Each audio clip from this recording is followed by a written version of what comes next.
Hello and welcome to the Arts Are Education Talk It Up podcast, where we talk to national, state, and local leaders who are working to make art education part of every student's life. I'm Jim Palmarini, your host. Arts Are Education is sponsored by the National Coalition for Core Arts Standards. NCAS is a collaboration of 8 national arts and arts education organizations who actively work to ensure quality, standards-based arts education opportunities for every student. Today, we are going to hear how the Student Support and Academic Enrichment Federal Grants Program, that's a mouthful, otherwise known as Title IV-A, is helping to build student access to arts programs in an Arizona district. In a nutshell, Title IV-A was launched in 2017 to help improve student learning through 3 specific areas of education: technology, safety, and student well-rounded subject areas. The last being the pathway for funding for arts education programs, given that arts and music are included as well-rounded subject areas under the federal education law, the Every Student Succeeds Act. So to talk about Title IV-A in the Winslow, Arizona district, I'm joined by 3 key individuals from the district, and I want to welcome them. Denise Estudillo, Federal Program Director, Winslow School District. Hello, Denise. Welcome. So glad you are here. Christa Knox, 7th and 8th grade art teacher and 8th grade social studies teacher at Winslow Junior High. Welcome, Christa. So glad you are here. And last but not least, Tyler Allen, band and orchestra teacher at Winslow High School. Welcome to all 3 of you. Welcome. Thank you. So just to get started here, this is a question for all of you. Anybody can step in. Tell me about the Winslow School District. Who are the students and what's the community like? Denise, go ahead. Okay, Jim, thank you for that question. First of all, I am the Federal Programs Director for the district, and I do the grants writing. And our district is a total Title I school-wide district. And we primarily have an enrollment of Native American students. We're at 60% Native American enrollment. We are right on the edge or the border of the Navajo Nation. So Winslow is considered a border town. And right now, at the last time I checked, we are at a 74% poverty level in our district of our students. So that kind of gives you a picture of, what we're of our students and what their challenges may be. Denise, Christa, could you add to that? Tell us a little bit about who those students are. Yeah, our students, a lot of our students actually are reservation students. We have students that actually will ride on the bus for 2 hours every day just to get in, and then 2 hours just to get home. We have some that live so far out on the reservation that they live in the dorm area here in town during the week, and they only see their families on the weekends during the school year, because they live several hours outside of town. So our school really is this wonderful collaboration of in-town people and reservation people, and everyone just kind of working together to make sure everybody gets what they need. Okay. So Tyler, I want to hear from you, but Christa, you might want to adjust your microphone, head microphone a little bit, get it up a little bit. All right, thank you. Tyler. So yeah, we have a high percentage of reservation students that live, like Christa said, in the residential hall, the Winslow Residential Hall. I know I have a lot of students in my band and orchestra program that live there. Also, it's a really close-knit community. Everybody knows everybody else. When you live in a small town, there's no secrets. So yeah, everybody gets to be involved in lots of things here. Well, I want to talk a little bit about that when we get to the point where we're talking about community investment and how those arts programs have made a difference to the community at large. So I know in talking to you, Denise, we've had a conversation about how funds have flowed into Christa's visual arts program and Tyler's band and orchestra program. How did that come about? As the district grant manager, did you reach out to them, advising them about this new funding opportunity? Well, Jim, lately, yes. When it first came about, when Title IV first came about, I knew that, that this was something that could go beyond the interventions that just the regular title funds do, which are primarily targeting math and reading support. And, it says in the ESSA laws that it's for core subject areas.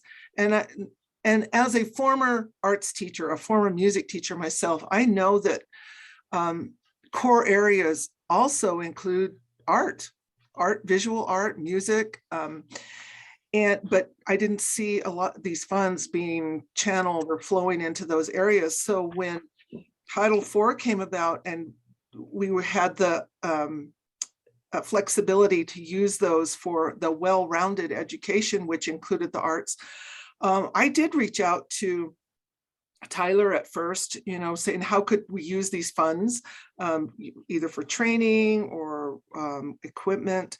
And so that's kind of how it took off. And then I communicated with our administrators, our principals, and let them know that if you have any needs at your schools with your art programs, your music programs, when you do your comprehensive needs assessment, reach out to these teachers.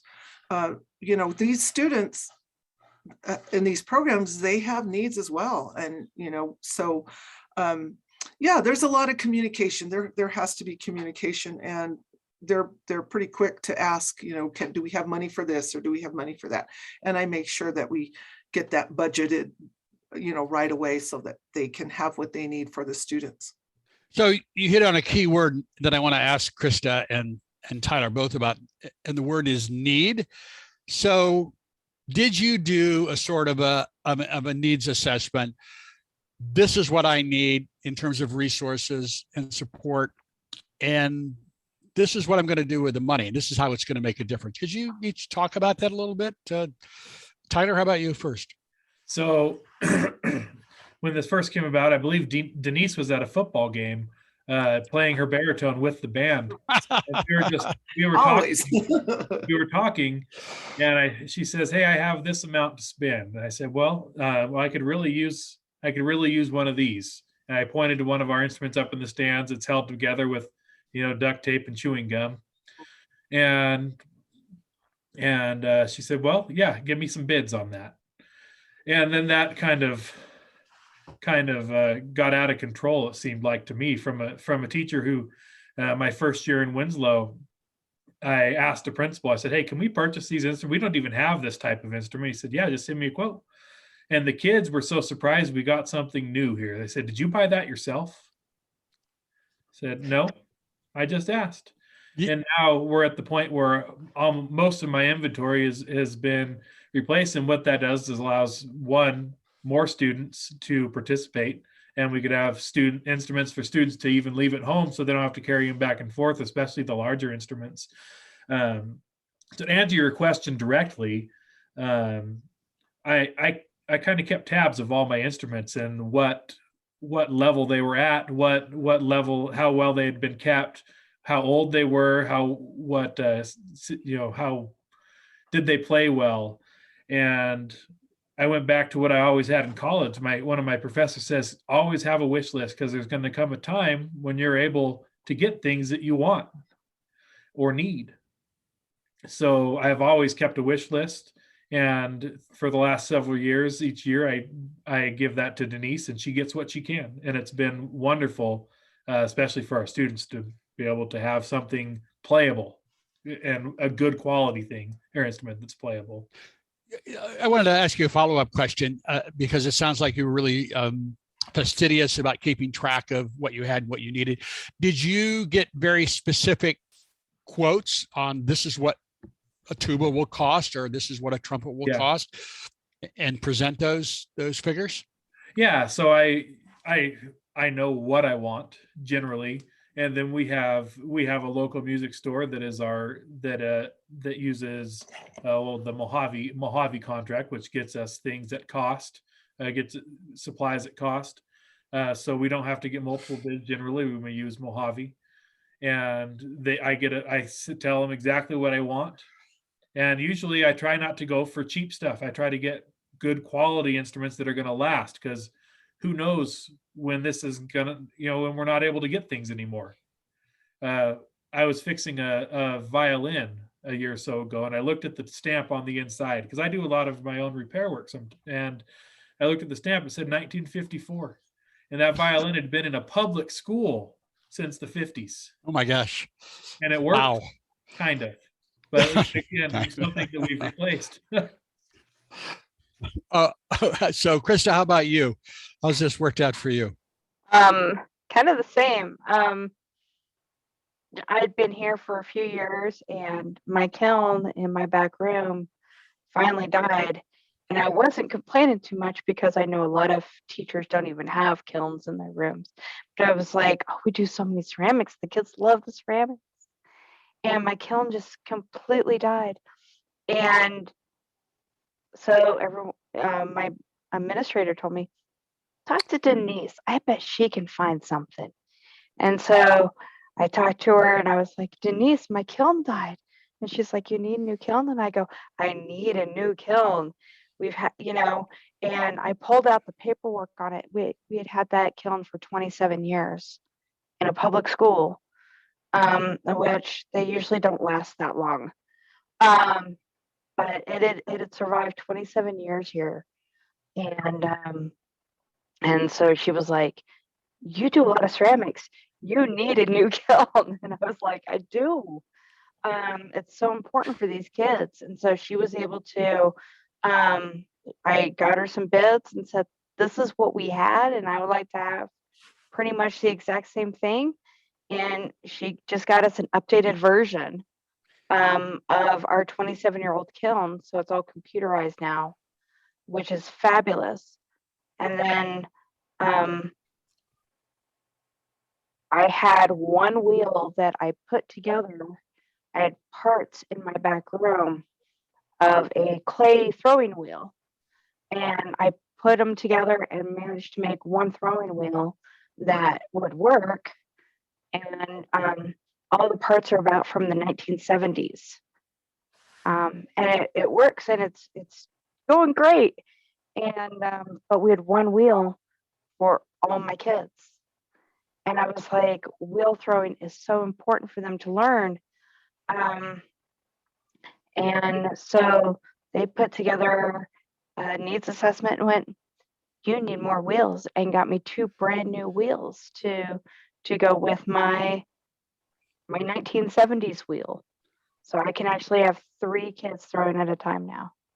So here's sort of a follow-up question for the two of you. This is interesting because I assume that the community and the school was aware of the work that your classes are doing with ceramics, because those ceramics are taken home and they are displayed and they are appreciated. And for Tyler, for the band, whether it's band or orchestra, that people are hearing and seeing the concerts. And so there is that community appreciation for those things. And that allows you to more easily make the case for support, I would think. Does that make sense? Yeah. And having things available for students is a big deal for parents, because we don't live very close to anywhere else that it's not easy to go rent an instrument. It's a long ways away, and it's costly. So to be able to use a school instrument is a big deal. Yeah, I would like to add just a little bit here and to support of what Tyler said about instrument rentals. In order to rent an instrument, you have to have a physical address. And many of our students Oh. who live on the reservation do not have a physical address. Well, they do, in that they live out in, where there's no streets. They just live on, some of them on dirt roads. They all have post office boxes. If you want a physical address, it amounts to a latitude and a longitudinal line. So they have post office boxes, so they can't rent, and furthermore, they can't really afford to rent. So the purchasing of instruments gives them the opportunity to learn and to participate in the music program. Denise, you really just taught me something about the individual challenges of a rural community. I had never thought about the point of actually having a physical address being a roadblock to a particular kind of education. In this case, being able to run an instrument. So that is so important. And I'm sure it's not unique. I'm sure there are other rural communities that have the same challenge. So Denise, I wanted to ask you about the Title IV process. The application is spring. It's about that time. It's application time, I would assume. So how does that process work for you in your district? Because I assume you're doing that across all areas. Yes. Well, it always has to start with what's called a comprehensive needs assessment. And that's the administrators, the school site administrators' responsibility, where they go in and they have a school leadership team and they seek just what the needs are of the school. And as far as the Title IV-A application process, it has been pretty much the same from year to year. It's not a whole big chunk of funding, but it's enough to cover our needs. And I usually reach out. One of the things that we're able to do to support through this is, I know that these specialized areas, these teachers, music and art, and even our physical education teachers, our counselors, they need their own type of specialized professional development. And sometimes that doesn't come here to the district through our academic coaches for the regular class that they provide for the regular classroom teachers. So we're able to send these teachers like Christa and Tyler and the others out to their own specialized trainings. So those are some of the things I keep in mind. It doesn't really change much from year to year. Because I kind of know already what their needs are going to be, but I do make sure that we reach out and see what, if they have anything, and they let me know as well, or the principals will let me know what their needs might be, so I can build a budget. And you can always change that too as the year goes on. You can do revisions. It's not set in stone once you submit that application. So, Christa and Tyler, back to you. You've talked a little bit about getting the instruments, and Christa, you talked about the wheel. So what's interesting to me, has this funding support just in the last few years allowed you to literally expand the program? In other words, do you have more students participating in the program and engaged in a meaningful way? Christa, go ahead. Oh, yes. In fact, it's expanded so much that I was teaching art for 7th grade, art for 8th grade, and also a level of social studies. But next year, I'm not teaching a level of social studies. I'm actually teaching an entire ceramics, a year-long ceramics class. And that's brand new? That's brand new. Wow. That's starting next year. We are putting an actual ceramics class in the school, and the thing and it's going to be an 8th grade ceramics class, which means that I'm going to be able to have year-long 8th grade students, which will allow us to have National Junior Art Honor Society for the first time ever in the junior high school. So yeah, that's huge. Yeah. Indeed it is. Expanding student access and student learning, student success. So that's really lovely. I'm so happy to hear that of your program. And Tyler, what about what's going on in band world? So in band world, it's been a very rough couple of years. Yeah. There's no group of teachers in the world that has been affected more by COVID than band and orchestra, especially band, due to particulate travel and instrument use and all those things. It's just been a hard few years. What we've been able to do is focus on being ready for the recovery. That's kind of been my focus, is because it's going to recover, and what can we do to be ready for it? What can we change? It was a time to think, okay, well, what worked before the pandemic? What didn't work before this pandemic? What can I change in this band program so that when things get returned back to normal, we can have an influx of students that's much larger than even before. And we've spent a lot of the time, and with Title IV, we've really focused on the physical needs of students, what they need to be successful. And then the other side of things is the retention and recruiting. And that's what we're working on now, by basically remolding the entire district-wide music program is what we've been working on. So you so anticipated my question about the impact of COVID. It has been very difficult, of course, for students and for educators. And I would think that would be doubly true in your band and orchestra program. So have you given thought to doing summer enrichment in order to help combat learning loss in your program? Absolutely. Just last summer, we did a band and an orchestra summer band and a summer orchestra, a 4-week program. We're doing it again this year. And just to get the kids that are started, or the kids who are currently 3rd or 4th graders who are going to be starting band this next school year, to give them a little bit of a head start. And then those kids that fell behind, kids that wanted to do it in 6th grade, but there was no school because they were online. Right. All those kids, give them a chance, or a second chance, or a third chance to come back to music.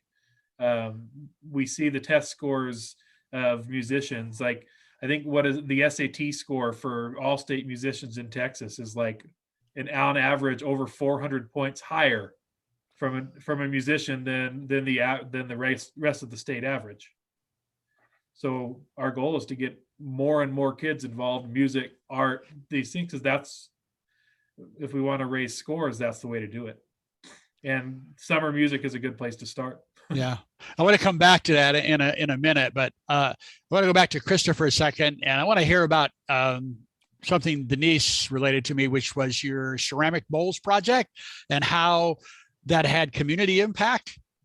Okay, so yeah, empty bowls is something that actually started in Michigan in 1990. It's a grassroots effort of a way of taking ceramic glazed bowls and selling them, and having soup dinners and raising money for local food banks. And I really wanted to do that here. We, as Denise told you, we have a high poverty level in our area, and our food banks are always just on a razor's edge.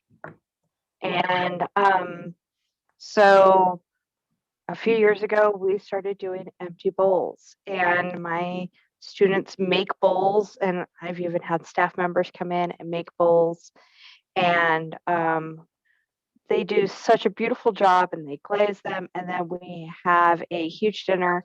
We just had our dinner this past Friday evening, and we have a huge dinner and a silent auction, and we raise money for the local food bank. And we do that every year. And it's a way of the kids understanding their community better, the community understanding the school better, kind of bridging that gap between the school and the community, and also bridging that gap between different parts of our community, because we tend to think that we pay attention to everything that's going on in the community, but we forget that, there might be food at our table, but there might not be food at the table across the street. And so reminding people of that and bridging that gap helps a lot.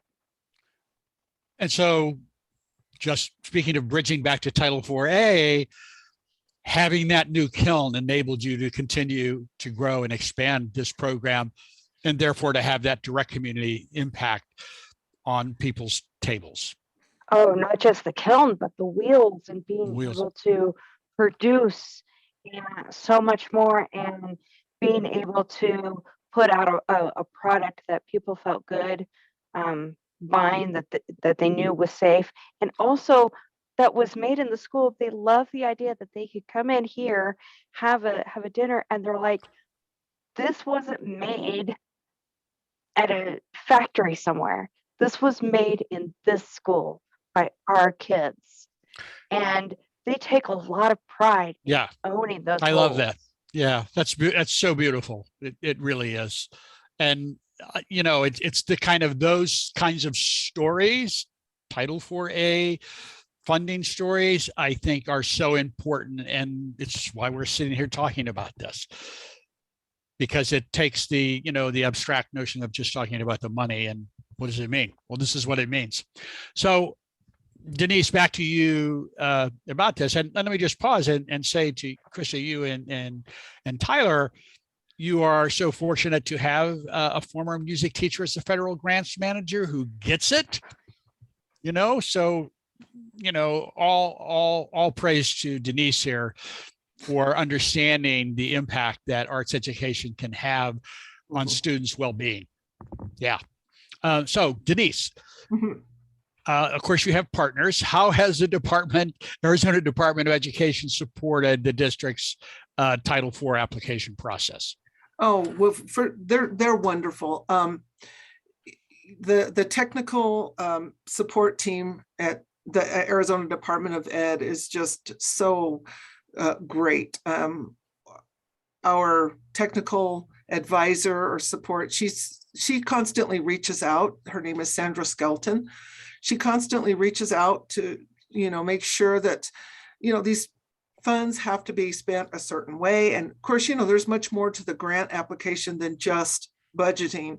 You have to have a narrative. You have to have justification on, on how you're spending these funds. You have to have an objective. And I know, and I ask these teachers a lot, I know, like, go tell Tyler, what is your objective on all these instruments? How are you going to, what is your evaluation process going to be, but they're really good. They're just really helpful. There's a lot of communication between them. So I did want to do a follow-up question. These are the sort of, nerdy government type questions, but they're still important, which is, have you used any of your Title IV-A funds have you transferred any of those funds to support other school-based needs, like, intervention, the things that are, detailed in the grant application process? Jim, I have not had to do that. And I think, I'll say that we're fortunate to not have had to do that, because we have other funding that we can use towards interventions so we've been able to just concentrate these funds on the well-rounded education, the safe and supportive schools, and our effective use of technology. So I have not had to transfer any funds out. I don't know if that's good or bad, but to me, we're fortunate to not have to do that. I think that's an indication of your balanced grant management of your funds. That is my 2 cents. So Christa and Tyler, in a way, you've talked a little bit about this. Coin of the realm in all of education is social and emotional learning. And you just said a minute ago, Christa, about what it's meant to students and their pride in having a community impact with the Bowles Project. How do you think, especially given the trauma that students have gone through under the pandemic, how do you think, being able to do artistic endeavors has impacted their social and emotional health? Has it made a difference for them? Art is healing. anyone will tell you that any form of art, whether it is visual arts, dance, music, it actually helps heal, and it helps you put into images what you don't know how to put into words.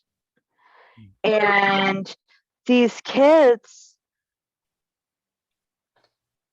are floundering.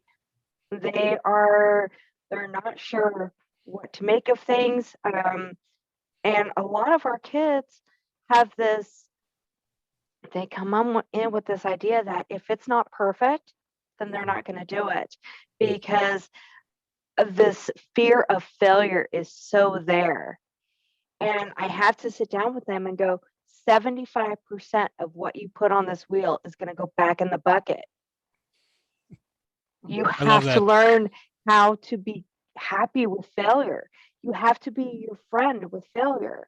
And you have to understand that you're playing with mud, and you're going to sit down and you're going to get your hands wet and you're going to get dirty and you're going to play with the earth and just ask the earth to move in your hands. And if you just do that and you don't force it, you'll start to have this conversation with the earth. Wow. And so they'll do that. And I had one kid look at me yesterday and she went, "It's not perfect, but it's so beautiful." And I was like, yes, there's no such thing as perfection. You're finally getting it. You don't have to have something perfect to be beautiful. This is you. You did this. And she was like, "I've never done anything like this before." And I'm like, it took you a week, but you did it. What do you want to do? And she's like, "I want to do it again." And I'm like, there we go. That is so lovely. And it's a testament to what arts experiences can do. They allow students to take risks and feel safe at failing. So I think that's extraordinary. Tyler, do you have anything to add? Just kind of a similar thing. I see a lot of students now more than ever that they just give up so easily. And I like to give students time to work at things. Like during class, even I'll say, "Why don't you guys take 5 minutes and just try to figure this out? Whatever this part of these measures in this song or this scale or something." And I see kids sit there and just glaze over, like, and I use those times for assessment. In reality, I see them. It's not me just saying, "You guys do this because I don't want to work with you anymore." It's, I'm going to assess them and see what they're willing to do, what they're able to do. And I see more kids that just kind of sit there like they don't know what to do by themselves, because for so long they've just, for a year and a half, they just kind of sat there. And did they do their homework? Maybe, probably not. Did they participate in class? Were they on their Zoom classes? Maybe, but probably not really. And they just don't know how to, how do you put it in words? They don't know how to try anymore, almost. And it's kind of disheartening at times. Yep. But when you do see them get that spark and figuring out, for me, it's fun to figure out what can I do different to make them get that spark again. And it comes. So, what advice, this is for any of you, would you have for administrators or teachers who are interested in applying for Title IV-A funds to improve student access to their arts programs, whether it's visual art, music, theater, dance, media arts? And there's a teacher point of view here, and I think there is a grant manager point of view. So I want to hear from each of you. What is your advice? Well, you know what, I'll go ahead and speak. I know I'm the grant manager, but I think that my advice would be for any administrator or a program director or grant manager is to take a teacher point of view. I know you have to be, you have to write the grant and you have to do all the mechanics of the grant, but when it comes down to it, what are the student needs? You have to drill down to, what are these kids doing at each school? What are their needs? Talk to the teachers, talk to the administrators, and find out what it is. That's, and of course, that's not everybody is going to have my background as being an arts teacher, a music teacher, but that's what you have to do. You have to place yourself in that, what are the student needs? So that would be my advice to any grant manager or administrator, is to kind of, if you can't take the teacher point of view, talk to the teachers, communicate with them. It really, it takes a lot of communication. We've been extremely blessed, me especially.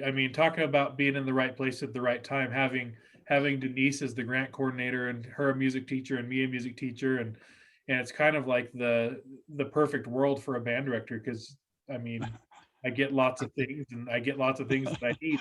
My advice though for administrators would be listen to your band teachers, orchestra teachers, art teachers, ask what they need.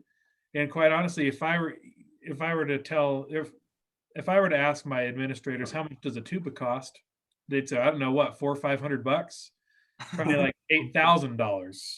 They just don't have a clue. And that's why it's a long-term item. That's why we don't get them very often, but they just don't know.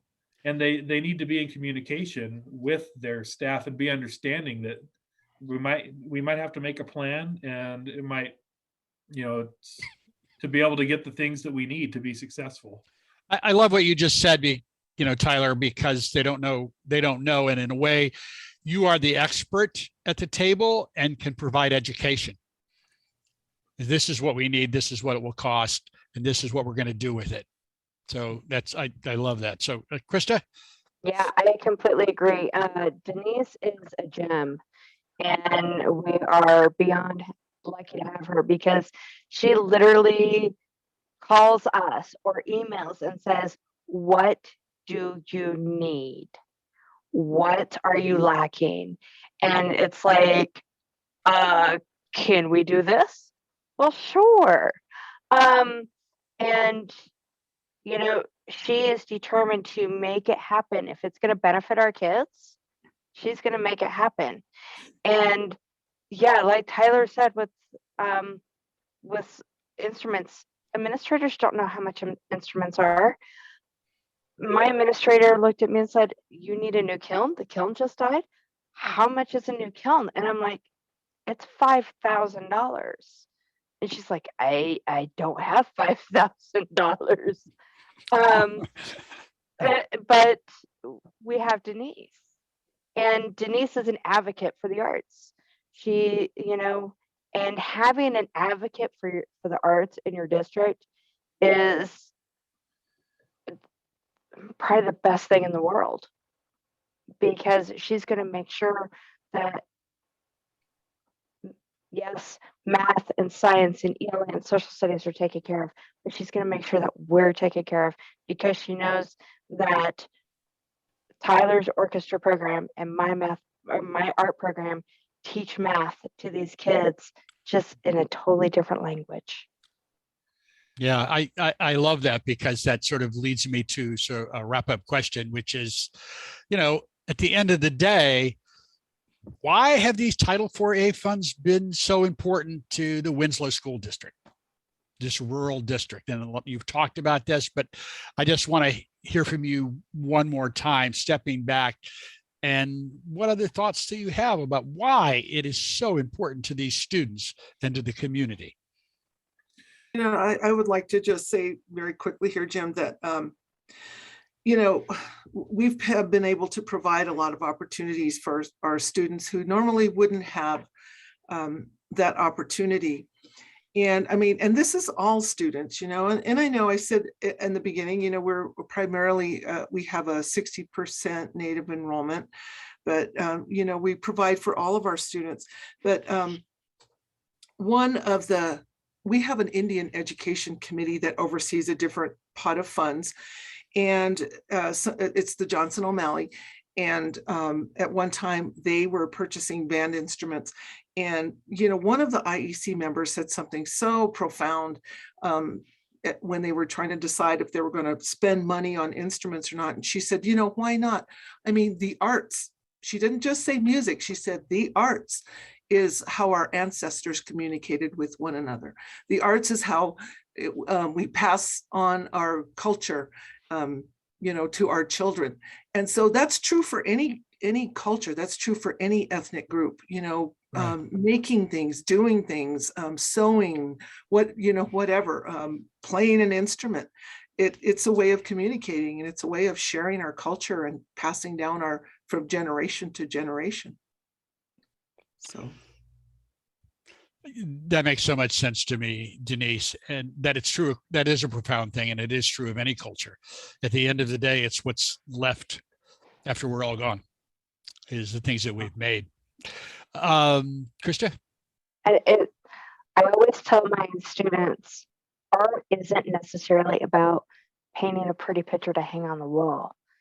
It is how we figure out our homes. It is our clothing.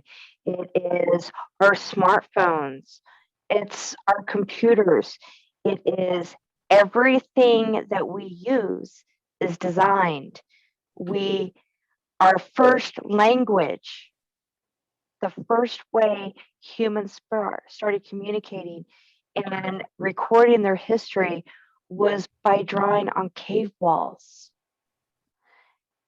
And that language has continued and continued and continued. And it is the way we communicate. It's the way we tell about our cultures. It's a way we tell our history. It's the way we decide what we're going to wear in the morning. So you have to have that understanding. And it also teaches creative problem solving. And that is the number one skill that anyone needs. And I don't care if you're working at McDonald's or if you're working at Google, you have to understand creative problem solving. Tyler?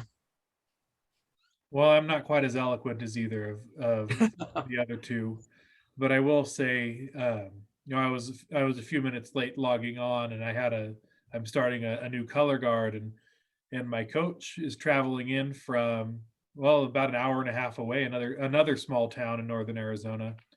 And the first time she came into my band room, she goes, "Oh, this isn't what I was expecting at all." I said, "What do you mean?" He said, "Well, I was expecting it to be a bunch of broken down instruments like all the other band rooms in northern Arizona." I said, "Well, that's not what we do here. And we've had this Title IV funds that have really helped us to stay on top of our inventory. And that's going to other schools around. I mean, we're leaps and bounds ahead of where other people are, and we're where they should be, to be honest.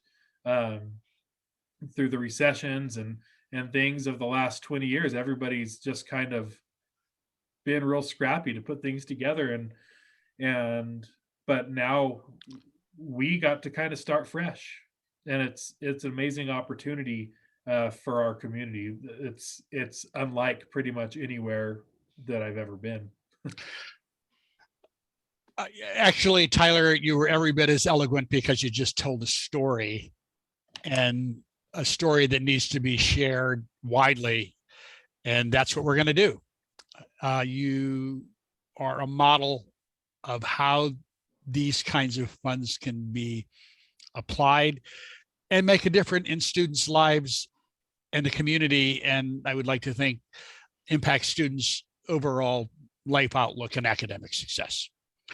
So at that, any final thoughts from any of you?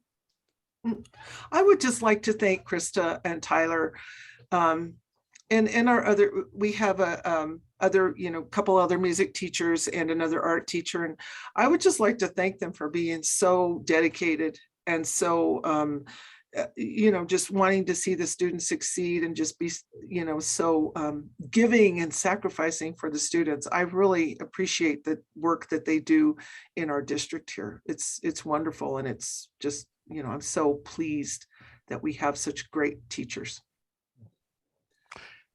Thank you, Denise. All right. Well, at that, I want to thank all three of you for taking time at the end of your school day to spend time with Arts Are Education and the podcast. If you want to know more, I would strongly advise you to visit the Arts Title IV-A page at the Arizona Department of Education. It's really pretty easily to find. I visited a lot of Title IV-A pages, and it's one of the best in the country. And it's a tribute to the Arizona Department of Education. And I'm going to give a shout out to Dustin Lohr, who really allowed this group to come together with me today. He's a terrific advocate for the arts and for Title IV-A as well. And also to know, there is the Title IV-A Coalition, the Washington, D.C. based network, which Dustin and I both serve in an advisory capacity, the Title IV-A Coalition. And it's a good way to find out how the money is being managed in Washington. And we expect Title IV-A to be around for a long time. So at that, I want to thank everybody again for being here, and hopefully things will continue to expand in Winslow, Arizona School District. Thanks, Denise. Thank you, Christa. Thank you, Tyler. And this is Arts Are Education signing off until next time. Bye-bye. Bye-bye.